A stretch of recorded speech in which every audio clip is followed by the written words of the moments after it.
Полвека за плечами, полжизни отдано сцене. Заслуженный артист Республики Коми Дмитрий Улешов готовится к своему сольному юбилейному концерту «Все еще впереди». Вместе с ним сегодня на сцену Республиканской филармонии выйдут коллеги и друзья. Валентина Смирнова услышала, каким будет этот вечер. Еще впереди, все еще впереди, самая звучная песня не спета. Вот так в хорошем настроении, тихонько напевая любимую мелодию, Дмитрий Улешов каждый день идет на работу. Точнее, в свой второй дом, филармонию. И так уж четверть века. Но у меня, во всяком случае, никогда не возникало утром ощущение, что ты встаешь и так, опять на работу. Нет. Всегда встаешь на работу. Да даже как-то не на работу. Ты не говоришь, я пошел на работу, я в филармонии.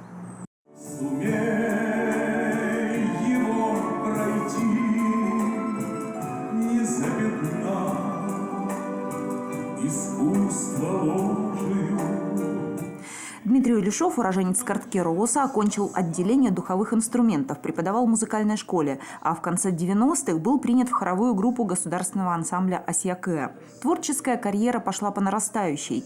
За 25 лет уже и не сосчитать сольных номеров и ролей в музыкальных спектаклях для взрослых и детей. А в образ Деда Мороза так вжился, что стал в филармонии бессменным зимним волшебником. Сотни концертов и гастролей. Его голос узнаваем и любим. Он ведущий голос партии басов, у него очень насыщенная окраска тембра, это достаточно нечастый процесс. Ему особенно хорошо удаются песни о родине. Его проникновенный голос доносит до нас эту любовь человека к своей земле. Юбилейный концерт будет разножанровым, как и весь репертуар артиста. Хиты советской эстрады, классика, патриотические, лирические и народные песни. Дмитрий Улешов даже на тубе сыграет. Мне немножко проще, чем, может быть, другим, потому что за мной стоит вся мощь филармонии. У меня есть и оркестр, и хор, и ансамбль «Зарниёль», и солисты, которыми можно петь дуэты и помогают. Так что у меня здорово. Все еще впереди. Именно такую установку дает себе артист и своим настроем хочет поделиться с любимыми слушателями. Валентина Смирнова, Вячеслав Беспалов, Вести Коми.